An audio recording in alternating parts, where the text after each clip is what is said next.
Ready for the big day. HH Regional AGM. It's called Wessex, which is Somerset, Wiltshire, Devon, Dorset, Cornwall, Isle of Wight, and Hampshire. But I have something big to tell you guys, so let me just head in here. And here we go. Hey everybody, ready for today? Yes, coffee starts here, and then this is where everybody's seated, and Luke and I give our presentation. We'll be pulling down a screen for our audio-visual presentation.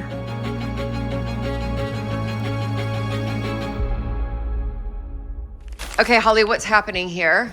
Just writing a sign to say that we're closed to the general public. Oh, okay, yes. For our private event today. That's right, very good. Just in case somebody does come in. Just in Because case. we've put it everywhere, but you never know. Let's head in here. I am inside the marquee. I'm wearing today a gift that keeps on giving. This is my 1970s charity shop dress that I found with a friend of mine probably about 6 years ago. And we've got tables all set up, lovely flowers from the garden, and which is fantastic. And we're pretty much ready. There's gonna be a buffet table here. We've got Chef Joe, and yeah, we're getting ready. And we will be giving our presentation in probably, well, everybody arrives in about 30 minutes, and then we're giving our presentation inside the coach house. So fingers crossed. And by the way, our presentation is, the majority of it is about our YouTube channel. So it's about how we diversified digitally and how YouTube has been such a huge support for the estate.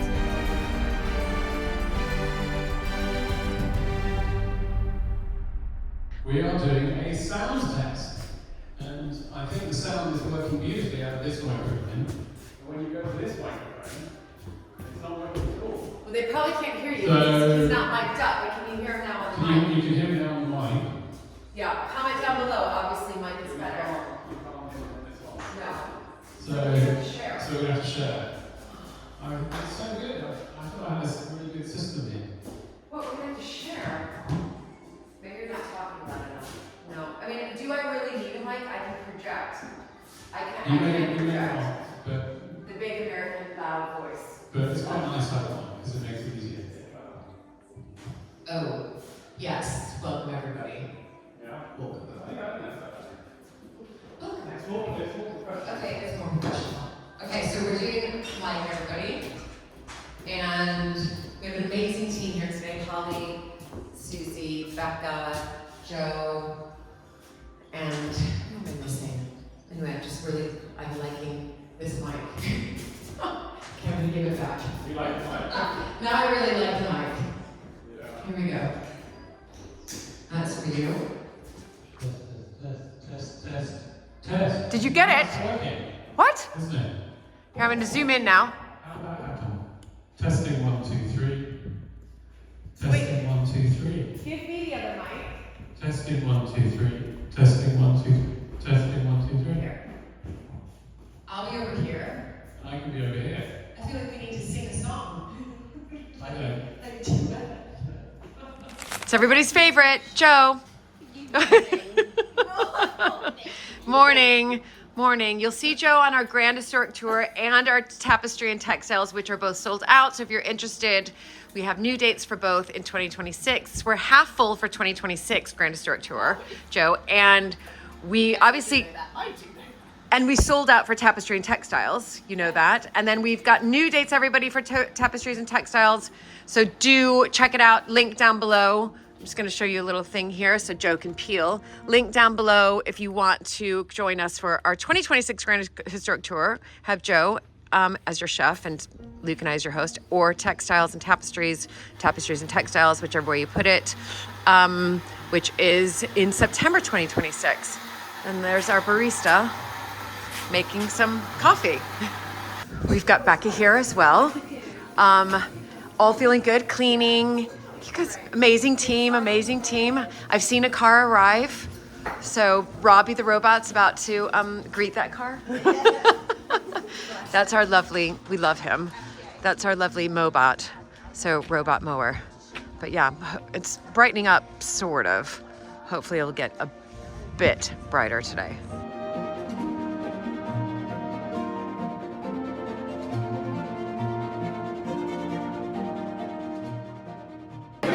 People are making their way in. Loads of people here. Loads. And tons outside because it stopped raining. I can't get out there. I'm trapped here, but it stopped raining and it's beautiful outside. The sun has decided to appear. We are thrilled. And lots of people here outside as well as inside. And yeah, it's a great day to have an AGM. People are making their way into the space. Dorset, but also others have gone from further afield, from the likes of Cornwall and Hampshire. So it's always great that people have made the effort, great also that we've got so many people here, in other words having a thriving association. I was just going to say how wonderful it is that you're all here on the 10th of June, because the 10th of June is our wedding anniversary. It is. And I remembered first this morning, and I got some real brownie points for that. Happy anniversary. Oh, there happy you go. anniversary.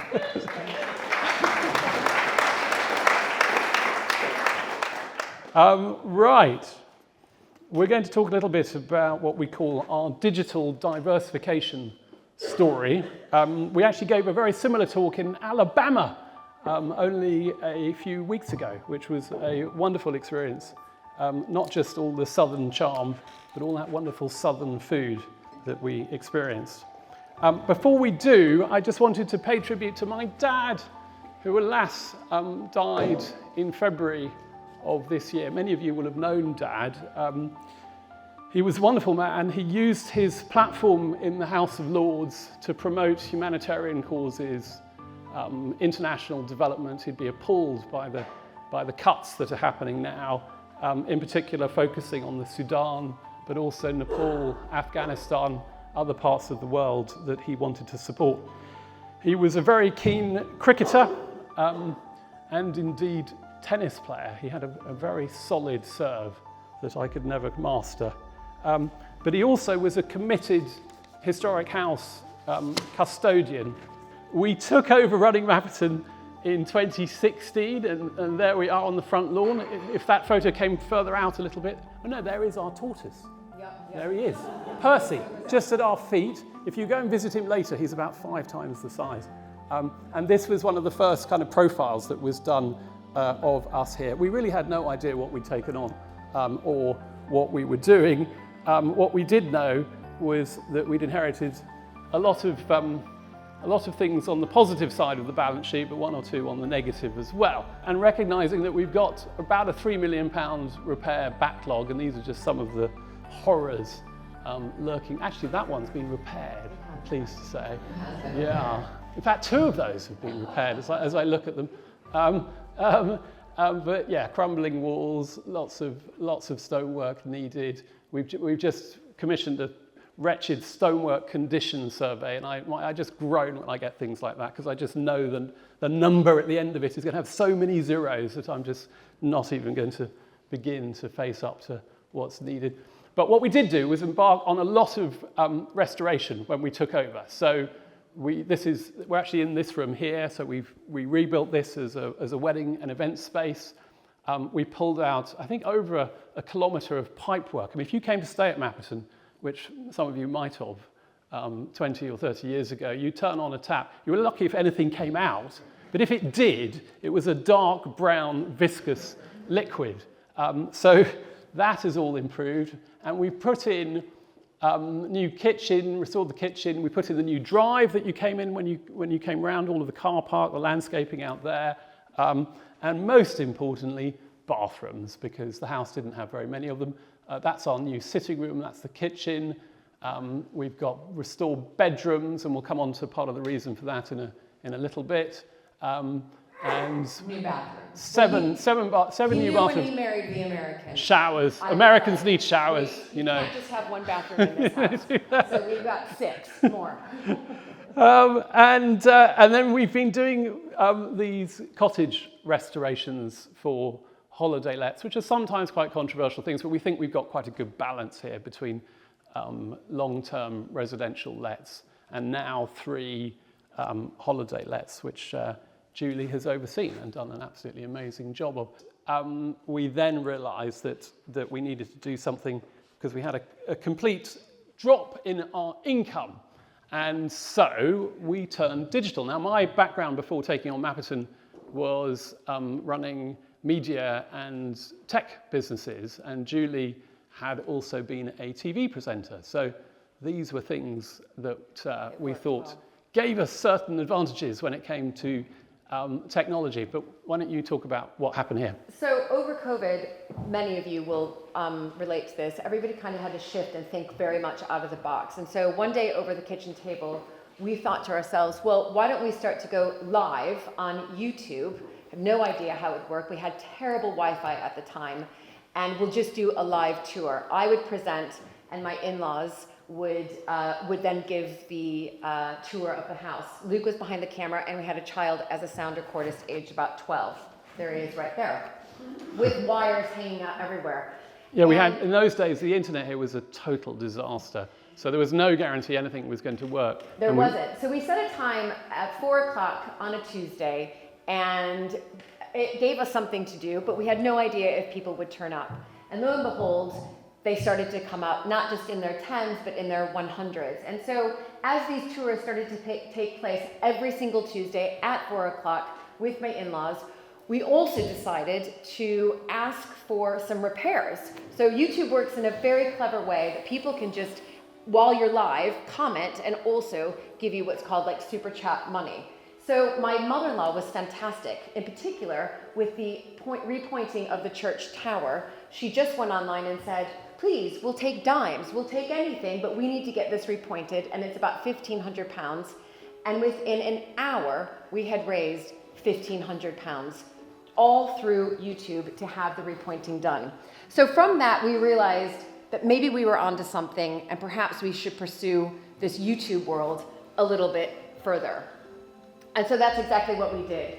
At the beginning of our YouTube journey, we would sit and at meetings, and we would try to come up with ideas and almost pre-plan exactly what would we be filming during the week. And so we'd have these production meetings. But we've now learned, after doing it now for 5 years, that actually, because we're so busy here anyway, that we just film while we can, which is exactly what I'm doing today on the camera over there. So we were lucky enough after we launched the channel to get over 100,000 subscribers, and at that point you get invited to YouTube headquarters in Google in London, and there is Julie and I being presented with our plaque, and I have to say they serve a very fine lunch at Google. We would like to go back, and lots of these different videos have done incredibly well. I mean, this one, I mean, who wouldn't want to watch Julie in the middle of an empty pool about to get out the kind of spray gun, and 1.6 million people seem to have enjoyed that. This is with YouTube, after you've been sort of doing it a while, video ad revenue comes in, so you can monetize your channel, and that's fantastic. But alongside that, we decided to set up what's called Patreon, and that is a group of supporters who support us on a monthly basis. So all of their support goes towards the repairs and maintenance here at Mapperton, and we have, and they've become a really, really close community. So if I show you kind of what we do with them, that's been running for about 4 years now, and we have just around 500 people paying between $5 and $100 a month, and that's on a regular basis. But what we give for this group is a lot of extra time. So we'll give them extra videos, we give them polls, we write mini blogs, we do a live Q&A for just that select group every month. We also do streaming here, in particular inside our church for Christmas carols. So they get a lot of extra special benefits as well as merchandise as well. So we're managing that alongside the YouTube channel as well, but it is worth, and what it's been able to, I think, extend out to both of us, and in one sense almost create these different spokes, is the discovery of Luke's great-grandmother's collection of letters, diaries, and journals. She was an American heiress from Chicago, just like me, during that Gilded Age period, And I uncovered her letters about 2.5 years ago. Are you a Gilded Age heiress? I'm not an heiress, and nor am I Gilded Age. But Still love you.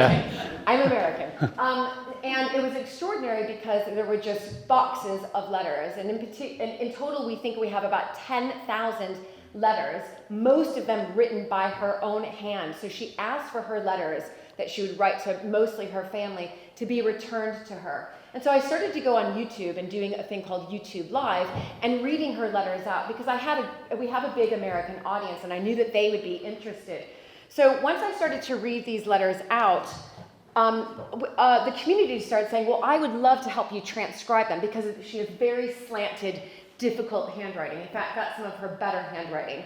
And so I was able to create a community of 30 women who I call virtual volunteers.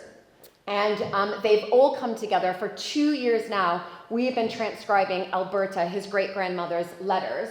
And that's them. We meet once a month on Zoom. We have guest speakers on Zoom. I upload the letters. I scan them, upload them, send them over. And then they have to follow proper transcription guidelines. And then they transcribe them, send them back. And out of the 10,000 letters, we've already transcribed almost 3,000 letters. And last year, in May 2024, we actually won the Archives Records Volunteering Award, which was, for us, just a huge success considering that the RHS had won it the year before. And so these women have been absolutely tremendous and again, that was another spoke based off of the YouTube hub that we've been talking about, bringing these women together. And this community that they've been able to create has really fostered friendships all across the United States, Canada, and the UK.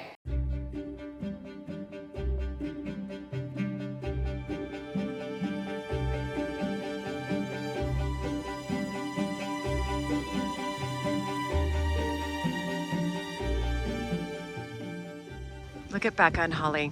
So we've moved the chairs that were in the coach house. Now here, it's turned into this. It was not even supposed to be sunny today, you guys. Look at this. I mean, it rained a tiny bit at the beginning and now it's actually warm. Food is coming out. Wonderful Chef Joe. Look at this food. I'm gonna get it before everybody starts to take. Wow. Oh, look at you, superstar. She just said not done yet. More is coming out. More, there's more. Oh my gosh, Joe is the best. By the way, if you come for a Grand Historic Tour, whether that's Tapestries and Textiles or our Grand Historic Tours, which is 5 nights, 6 days, Joe does all of the cooking. It's amazing for the black tie dinner, for the formal dinner, for the concert, for your breakfast, for lunches when we're not out. So do check it out, grandhistorictours.com.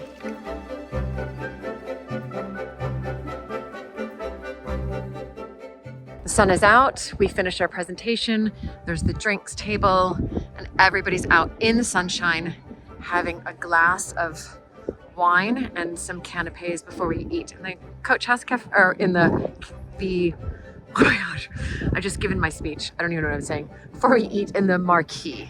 There we go.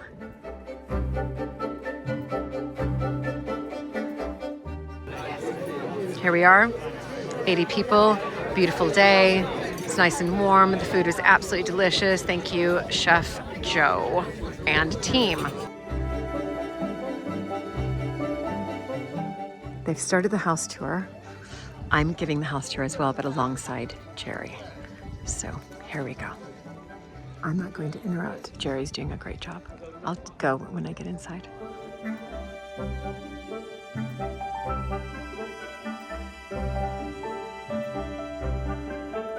That's my cup of tea. No, that was my cup of tea, wasn't it? No. Well, we deserve a cup of tea. Don't you think we deserve a cup of tea? We deserve it. So that was, I think, a huge success, wasn't it?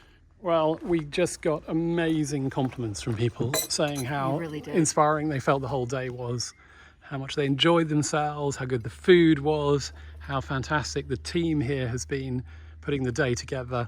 So I think we get 10 out of 10, or even more. We do, and I gave the house tour with Jerry. You did rewilding tour. Susie, head gardener, did gardening tour. I mean, by the way, the house tour, we had I think 35 to 40 people On one tour? Yeah, on one tour. No, you didn't. Yeah, we did. Oh did. my Wait goodness. till you see the footage. Don't tell anyone.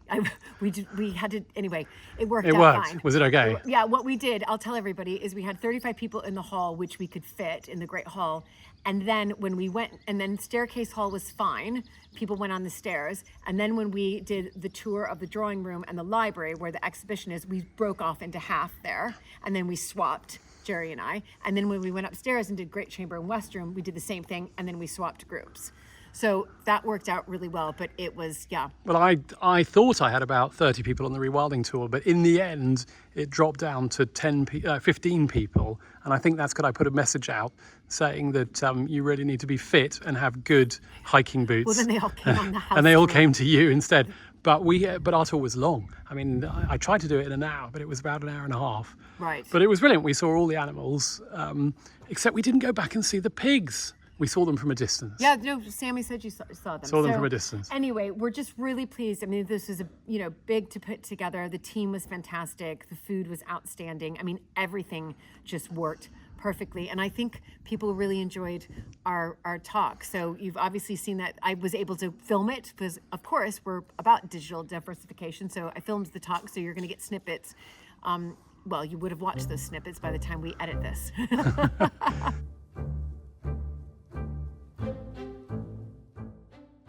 A wonderful encounter with the cattle today. Here they all are, right next to me.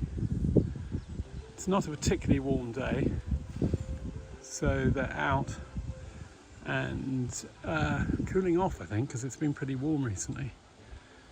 You can see some of them are there with their no-fence collars, and these allow us to create a virtual fence for them. It also allows us to track them so we know where they are. My job today was to come out and check on all the animals, and I can see that there are 30 here, which is exactly what we need. Some of them have got a lot of flies on their faces, and I feel rather sorry for them, but I think they know what to do.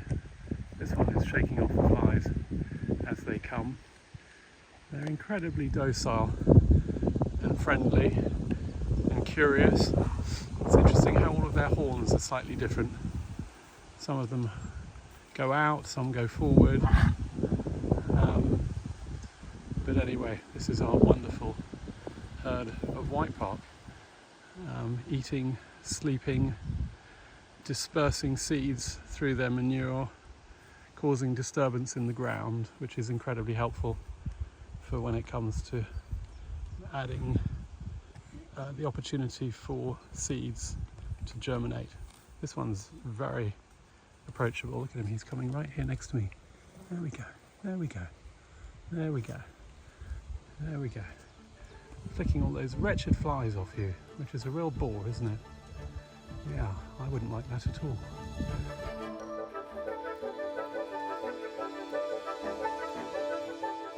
Here are the ponies. We have found all 7 of them, and they look incredibly happy and healthy. The area that they're in at the moment we call the camel hump field, because there's one hump, there's another hump, and over there is another hump.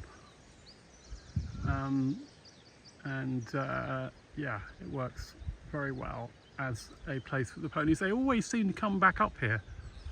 And I think that is largely because to my left here, you've got what once upon a time would have been a hedgerow. And now it's what we call an exploding hedgerow full of trees. You can see some hazel and some hawthorn. And look at the trunks of these trees, isn't it wonderful? Anyway, the ponies love going in there and rubbing themselves and sleeping and getting shelter from the sun along this hedgerow. And I think that is what always brings them back. And now, of course, we have this extra opportunity for them to drink, because we've been creating what we call scrapes, areas where water accumulates, and we've been digging them out with a digger so they've got more water. In the past, we'd have to bring a bowser up here. Anyway, ponies all accounted for. There are 7, and so it's on to the pigs, if I can find them.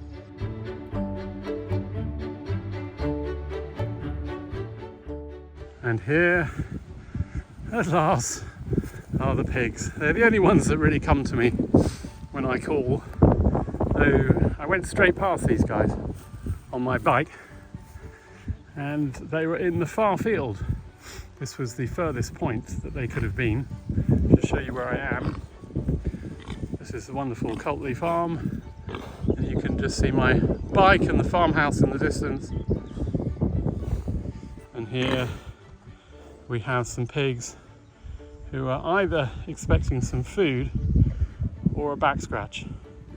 Since I don't have any food, it's going to have to be a back scratch. Well, you see, if you give them a scratch here, they rather like that.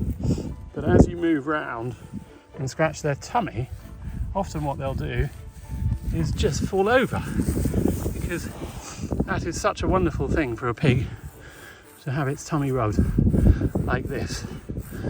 There we go. What could be nicer? What could be nicer? Bliss. Look at that. She's got her eyes closed. She's being fully pampered. And it's really not a bad life, is it? I'm feeling a little as though I need to give the other one some attention in a moment. But here we are. If I stop, I think she'll still just sit there very comfortably. Now, the other pig is not rootling, but actually eating. That's interesting. Eating some of the grass. Oh, oh, oh, oh, oh. Yeah. Wanting to do a bit of munching as well. Eating some of the herbs, I think. Maybe the plantain, or I don't know, just good old grass. And there is a lot of grass. So they're not, interesting that they're not rootling, because usually I see them rootling more than I see them eating grass, but being omnivores, it's a bit of everything. And there is a lot of everything here. So it's all good nourishment.